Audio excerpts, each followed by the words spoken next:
অসুখ হওয়ার পরে চিকিৎসার চেয়ে আমরা গুরুত্বপূর্ণ মনে করছি রোগ প্রতিরোধের ব্যবস্থা করা। আজকের এই ক্যাম্পেইনটির আমি উদ্বোধন ঘোষণা করছি এবং সাফল্য হোক এই ক্যাম্পেইনের সেটি কামনা করছি। আপনারা জানেন ইতিমধ্যেই আমাদের সরকার মাননীয় প্রধানমন্ত্রী জনাব তারেক রহমানের নেতৃত্বে স্বাস্থ্য খাতকে সর্বোচ্চ গুরুত্ব দিয়েছে। আমরা বাংলাদেশের ইতিহাসে এই বছরের বাজেটে সর্বোচ্চ পরিমাণ স্বাস্থ্য খাতে বরাদ্দ দেয়া হয়েছে। এই সরকার একদিকে যেমন জনগণের স্বাস্থ্যের উন্নয়নে, স্বাস্থ্য ব্যবস্থা এবং চিকিৎসাকে জনগণের দোরগোড়ায় নিয়ে যাওয়ার জন্য কাজ করছে। উপজেলা পর্যায়ে আমরা 150 বেডের হাসপাতাল তৈরি করার ঘোষণা দিয়েছি প্রতিটি উপজেলাতে। আমরা তার চেয়েও বেশি জোর দিচ্ছি আমাদের দেশের তরুণরা, আমাদের দেশের বিভিন্ন বয়সী মানুষেরা যেন সুস্বাস্থ্যের সাথে বাঁচতে পারেন সেই দিকে। অসুখ হওয়ার পরে চিকিৎসার চেয়ে আমরা গুরুত্বপূর্ণ মনে করছি রোগ প্রতিরোধের ব্যবস্থা করা, যেন কম মানুষ অসুস্থ হয়।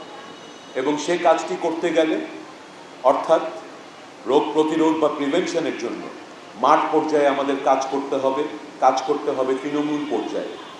এবং প্রিভেনশনের ক্ষেত্রে যে কোনো ধরনের টিকা আমাদেরকে অসুখ থেকে বাঁচায়।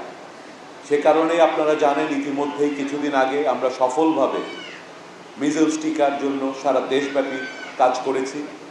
একইভাবে আজকে একটি কমন অসুখ কলেরা এবং সেই কলেরাজনিত যে ডায়রিয়া, তাতে বিভিন্ন বয়সী মানুষরা প্রতি বছর কষ্ট পান, অসুস্থ হন। আমরা সেটিকে কমিয়ে আনতে চাই এবং সেটি কমিয়ে আনার জন্যই আজকের এই টিকার ব্যবস্থা। এই টিকা সকলকে দেয়া হবে সারা দেশব্যাপী। আপনাদের সকলের সহযোগিতায় কেবলমাত্র সম্ভব হবে, বিশেষ করে যে মানুষেরা গ্রামে থাকেন, হাসপাতাল এবং স্বাস্থ্য ব্যবস্থা থেকে দূরে থাকেন, দুর্গম অঞ্চলে থাকেন, চর অঞ্চলে থাকেন কিংবা পাহাড়ে দুর্গম জনপদে থাকেন। তাদের কাছে আমাদের এই স্বাস্থ্য ব্যবস্থা, এই টিকা কর্মসূচিকে পৌঁছে দিতে হলে সমস্ত সামাজিক সংগঠন এবং সকল এলাকার নেতৃস্থানীয় ব্যক্তিবর্গকে এটিকে একটি সামাজিক আন্দোলন হিসেবে দেখতে হবে। এবং এই টিকাগুলো যদি আমরা সঠিকভাবে বাস্তবায়ন করতে পারি, প্রতি বছর কোটি কোটি মানুষ যেই বিষয়ে আমরা টিকাগুলো দিচ্ছি সেই অসুখ থেকে যেমন মুক্ত থাকবে, আমাদের স্বাস্থ্য ব্যবস্থার উপরে, আমাদের হাসপাতালগুলোর উপরে চাপ অনেক দূর কমে আসবে। এবং সেক্ষেত্রে আজকে আপনি ঢাকার বড় বড় হাসপাতালে যে বাড়তি ভিড়টা দেখেন, আমাদের এই প্রতিরোধমূলক কর্মসূচিগুলো সফল হলে এবং উপজেলা এবং ইউনিয়ন পর্যায়ে স্বাস্থ্যসেবাকে জোরদার করা গেলে বড় বড় হাসপাতালগুলোতে যে ভিড়টা আপনি দেখছেন, আমরা বিশ্বাস করি সেই ভিড়টা আমরা কমিয়ে ফেলতে পারবো। আর যারা সেখানে আসবেন তারাও আগের চেয়ে বেটার চিকিৎসা পাবেন। আমরা স্বাস্থ্য ব্যবস্থাকে এইভাবে দেখছি। আর আজকের যে বিষয়টি নিয়ে এই কলেরা ভ্যাকসিনেশন প্রিভেন্টিভ, এটা একটা ওরাল ভ্যাকসিন, অর্থাৎ মুখে খাওয়ানো হবে, কোনো ইঞ্জেকশন দেওয়া হবে না বা কিছু হবে না। তবে এই কলেরা রোগ বা যে কোনো পানিবাহিত রোগ থেকে আমাদের বাঁচতে হলে খুব সহজ কিন্তু গুরুত্বপূর্ণ 3টি বিষয় সবসময় খেয়াল রাখতে হবে। আমাদের মনে রাখতে হবে যে নিরাপদ পানির ব্যবহার আমাদের জন্য অত্যন্ত গুরুত্বপূর্ণ। এই ব্যবহারে আমরা যে পানিটা খাচ্ছি, যেটা দিয়ে রান্না বান্না করছি, গৃহস্থালির কাজ করছি, প্রত্যেকটি কাজে কিন্তু আমাদের নিরাপদ পানির ব্যবহারকে নিশ্চিত করতে হবে।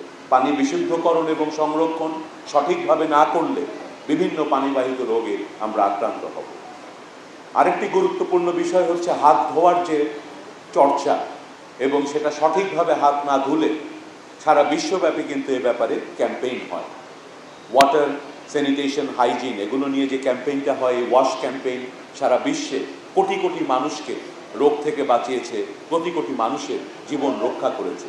আমরা চাই বাংলাদেশের সাধারণ মানুষও যেন এই সহজ জনস্বাস্থ্যের কাজগুলোর মাধ্যমে সচেতন হয়ে উঠতে পারেন এবং রোগ ব্যাধি থেকে রক্ষা পান। আরেকটি বড় এলাকা স্বাস্থ্যসম্মত টয়লেট, এ ব্যাপারেও আমাদের সরকার প্রতিনিয়ত কাজ করে যাচ্ছে। আমাদের বিভিন্ন ডিপার্টমেন্টের মাধ্যমে সারা দেশেই আমরা স্বাস্থ্যসম্মত টয়লেটের জন্য প্রচারণা এবং সেগুলোর ব্যবস্থা করে থাকি। আমি আমার বক্তব্য আর দীর্ঘায়িত করব না। আজকের এই ক্যাম্পেইনটির আমি উদ্বোধন ঘোষণা করছি এবং সাফল্য হোক এই ক্যাম্পেইনের সেটিই কামনা করছি। এই বলে আমি আমার বক্তব্য শেষ করছি। সবাইকে ধন্যবাদ। আসসালামু আলাইকুম।